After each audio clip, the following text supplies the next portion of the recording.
اعوذ باللہ من الشیطان الرجیم بسم اللہ الرحمن الرحیم۔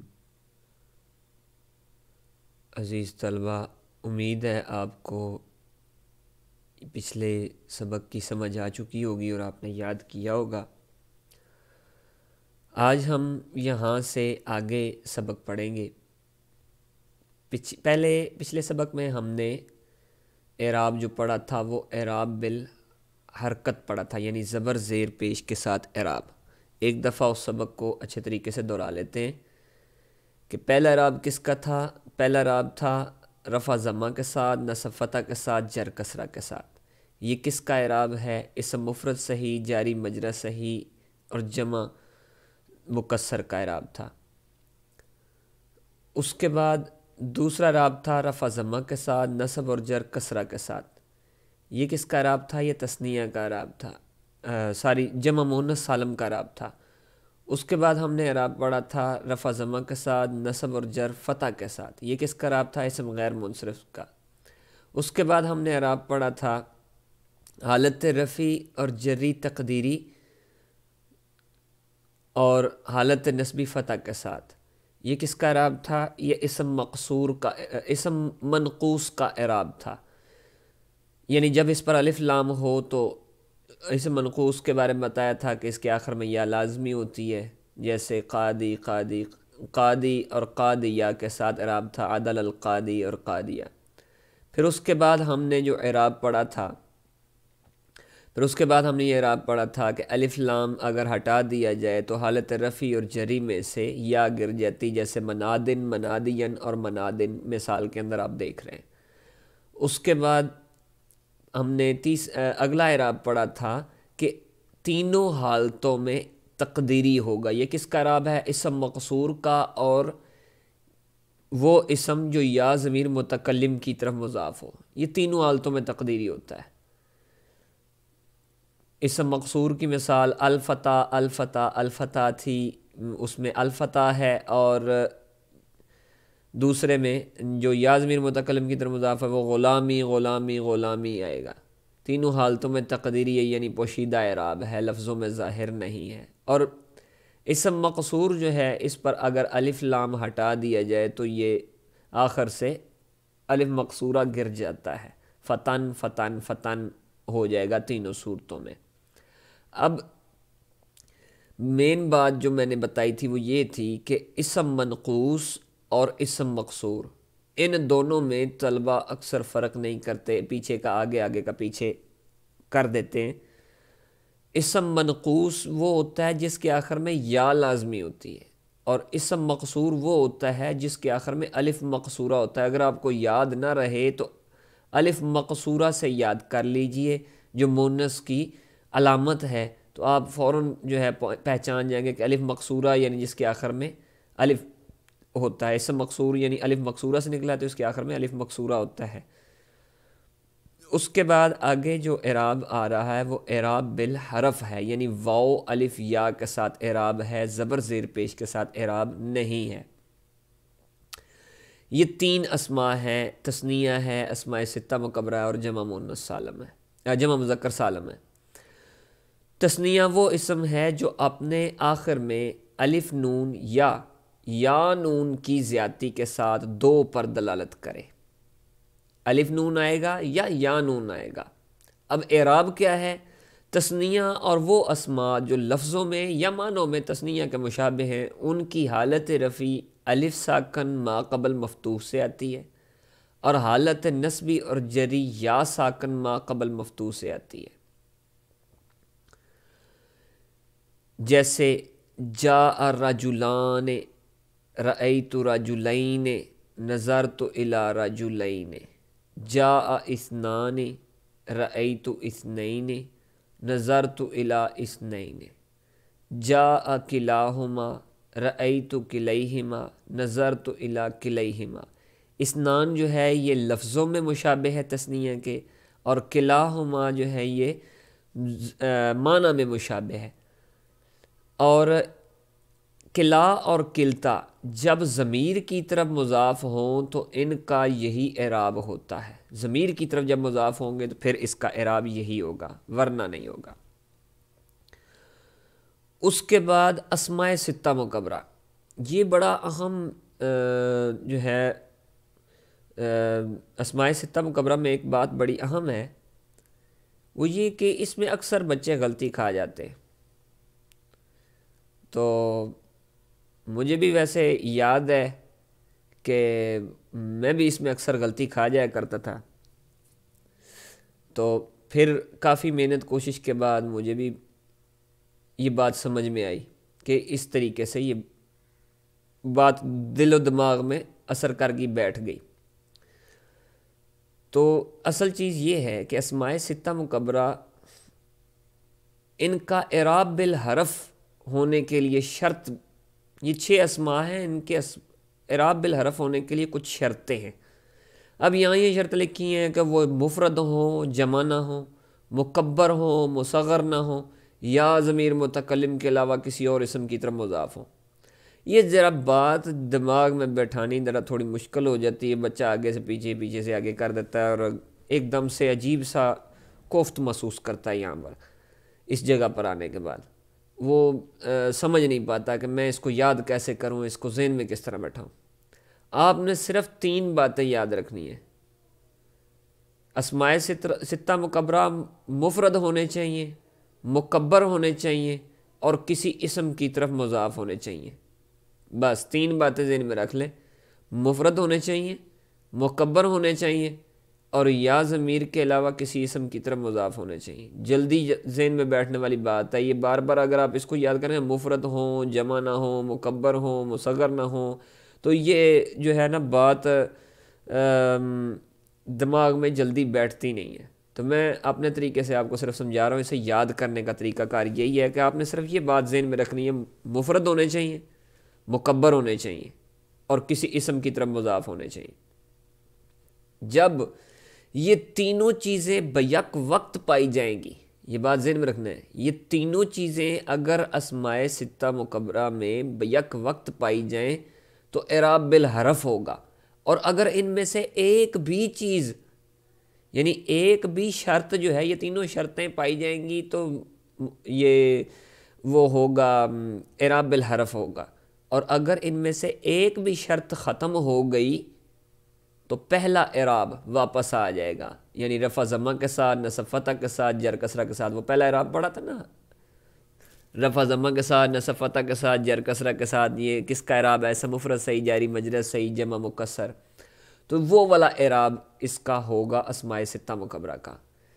اس کے اعراب بالحرف ہونے کے لیے پھر سے بتا رہا ہوں، شرط یہ ہے مفرد ہو، مکبر ہو، اور یا ضمیر متکلم کے علاوہ کسی اسم کی طرف مضاف ہو۔ تو یہاں یہ بات خاص طور پہ خیال رکھنا ہے اس چیز کا کہ اب یہاں پر جو ہے یہ تینوں شرطیں پائی جائیں گی تو یہ اسماء ستہ مکبرہ جو ہے ان کا اعراب بالحرف ہوگا۔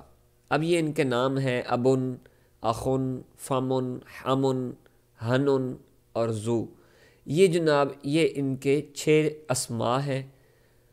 اب ان کے اعراب بالحرف کس طرح ہوگا؟ اگر یہ تینوں شرطیں پائی جائیں تو اعراب بالحرف ہوگا، تو حالت رفعی کس سے ہوگی؟ واو سے، واو ساکن ما قبل مضموم یعنی ما قبل پیش ہوگی، اور حالت نسبی الف سے ہوگی، اور حالت جری یا سے ہوگی، یا ساکن ما قبل مکسور سے ہوگی۔ اب دیکھیں مثال دیکھ لیتے ہیں۔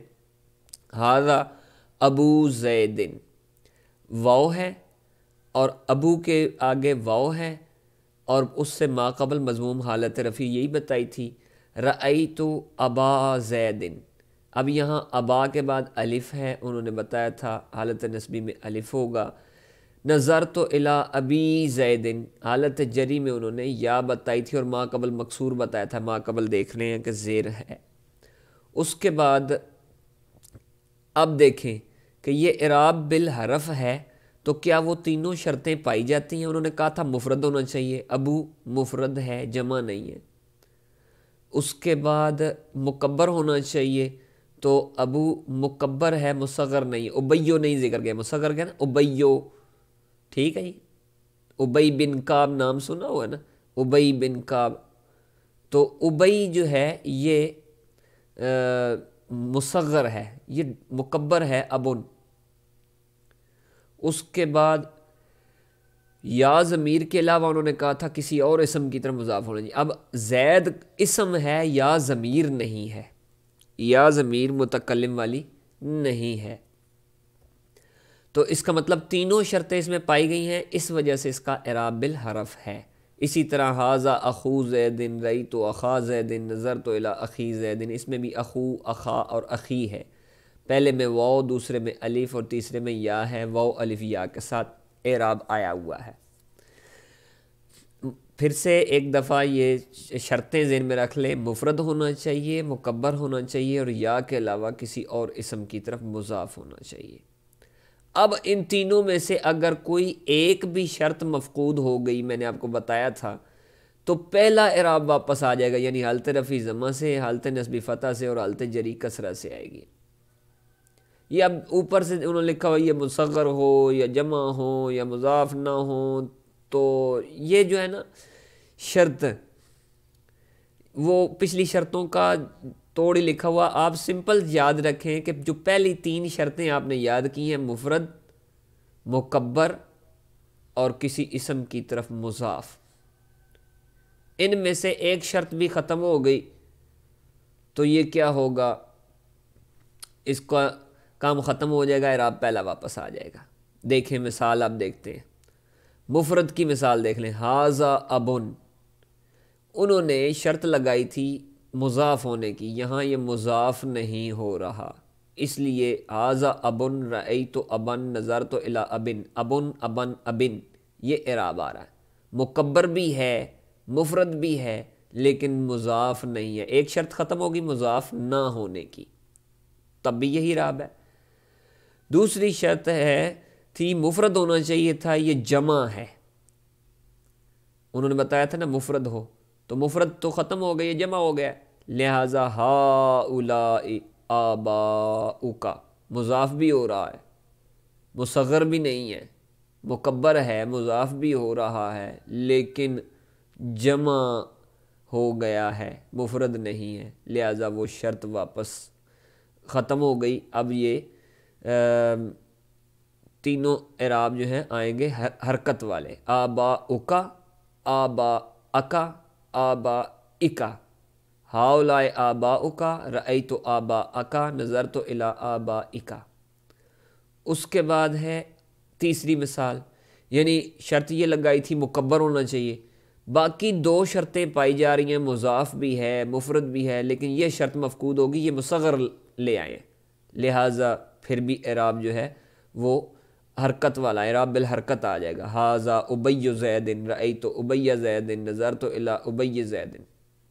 اب آپ کے ذہن میں ہوگا وہاں لکھا ہوا تھا، یہ پیچھے دیکھیں، یہاں لکھا ہوا شرط یہ تھی یا ضمیر متکلم کے علاوہ کسی اور اسم کی طرف مضاف ہو، مضاف ہونا شرط ہے، تو یہاں اگر یا ضمیر متکلم کی طرف مضاف کریں تو پھر کیا ہوگا، یا ضمیر متکلم کی طرف مضاف کریں گے تو تینوں حالتوں میں اعراب تقدیری ہو جائے گا، ھذا ابی رأیت ابی نظرت الی ابی، وہ جو پیچھے آپ پڑھ چکے ہیں پچھلے سبق میں، جہاں اعراب بالحرکت میں یہ پڑھ چکے ہیں، وہ اسم جو یا ضمیر متکلم کی طرف مضاف ہو تو تینوں حالتوں میں اس کا اعراب تقدیری ہوتا ہے، یہ پہلے انہوں نے بتا دیا ہے، اس لیے انہوں نے کہا تھا کہ یا ضمیر کی طرف یہ مضاف نہ ہو اسماء ستہ مکبرہ، اگر اس کی طرف مضاف ہو گئے تو تینوں حالتوں میں اس کا اعراب تقدیری ہو جائے گا۔ یہاں دیکھیں نا تقدیری ہو گیا، ابی ابی ابی، تینوں حالتوں میں ابی ابی ہی ہے۔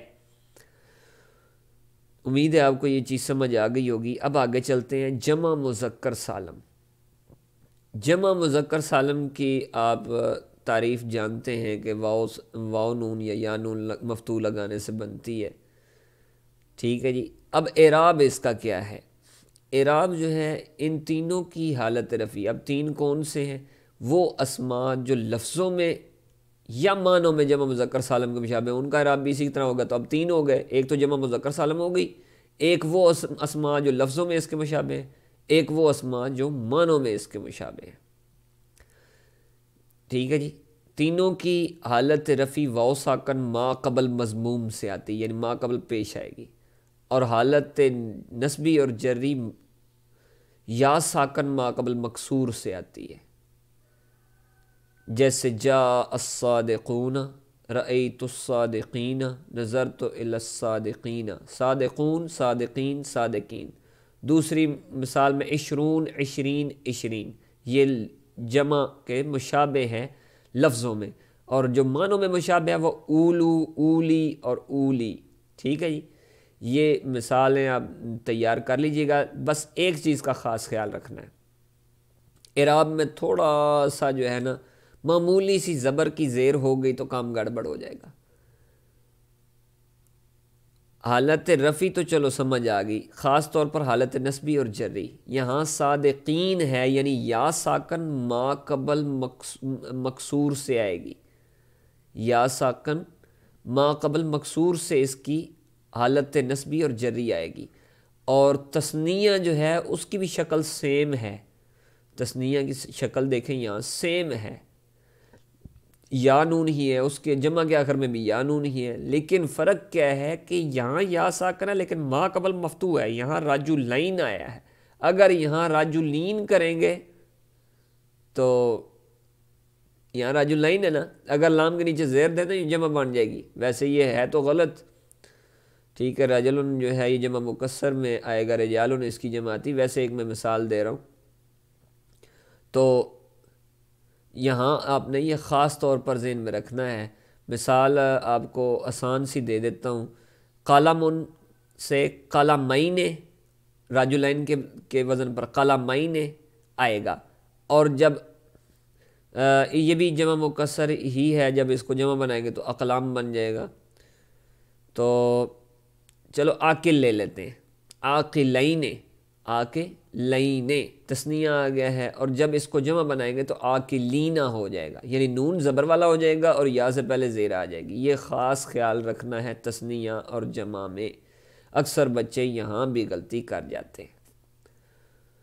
اس کے بعد انہوں نے یہ بتایا کہ جب یہ سارے کلمات جو ہیں جو لفظوں میں مشابہ ہیں یا معنوں میں مشابہ ہیں یا جمع مذکر سالم، جب ان کے ساتھ یا ضمیر لگی ہوئی ہو، ٹھیک ہے جی، جب ان کے ساتھ یا ضمیر لگ جائے، یا ضمیر کی طرف یہ مضاف ہو جائے، وہ جو پہلا پڑھا تھا اسماء ستہ مکبر میں بھی پڑھا، اور غلامی غلامی والا اعراب پڑھا کہ اس میں بھی وہ یا ضمیر کی طرف مضاف ہوں تو تینوں حالتوں میں تقدیری ہوتا ہے، تو یہاں بھی وہی صورتحال ہوگی، تینوں حالتوں میں اعراب تقدیری ہوگا۔ کس طرح کہ حالت رفع واو تقدیری سے اور حالت نسبی اور جری یا لفظی سے آتی ہے، اب یہاں یا لفظی آ گئی ہے، یہاں فرق آ گیا تھوڑا سا۔